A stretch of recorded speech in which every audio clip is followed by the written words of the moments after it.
एक शांत से खेत में एक घमंडी मुर्गा रुस्तुम रहता था, जो मुर्गियों का राजा था। उसकी तेज चोंच, फुर्तीली टांगे और ऊंची गर्वीली बाग के कारण वह पूरे खेत में प्रसिद्ध था।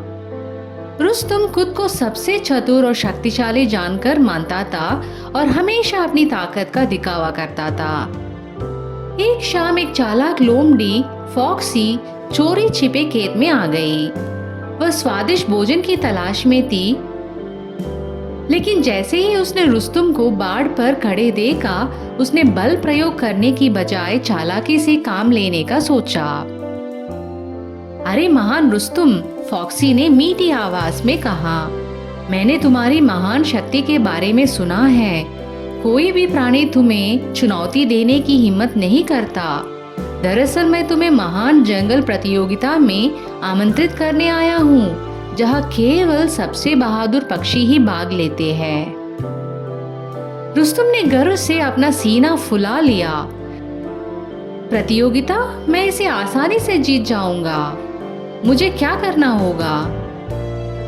फॉक्सी मुस्कुराई और बोली, बस अपनी आंखें बंद करो और अपने पंख जोर जोर से फड़फड़ाओ। इससे जंगल के सभी जानवर तुम्हारी शक्ति पहचान लेंगे। रुस्तुम को अपनी ताकत साबित करने की जल्दी थी। जैसे ही उसने अपनी आंख बंद करके जोर जोर से पंख फड़फड़ाए, फॉक्सी झपट पड़ी। रुस्तुम को कुछ समझने का मौका भी नहीं मिला और लोमड़ी उसे मुंह में दबाकर जंगल की ओर भागने लगी। जैसे ही फॉक्सी भागने लगी, खेत के कुत्ते ने शोर सुनकर जोर से भौंकना शुरू कर दिया। मालिक दौड़ता हुआ आया और डंडा घुमाकर लोमड़ी को भगा दिया। रुस्तुम बाल बाल बच गया। कांपते हुए रुस्तुम ने अपनी गलती समझी। उसका अति आत्मविश्वास ही उसकी सबसे बड़ी कमजोरी बन गया था। वह लगभग अपनी जान गंवा चुका था। उस दिन के बाद रुस्तुम ने कभी अपनी ताकत का घमंड नहीं किया, बल्कि समझदारी से काम लेना सीख लिया। इस कहानी से हमें यह शिक्षा मिलती है कि अति आत्मविश्वास विनाश की ओर ले जाता है।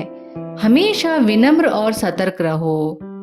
धन्यवाद। तो दोस्तों, अगर आपको यह कहानी अच्छी लगी तो इस चैनल को जरूर सब्सक्राइब करें।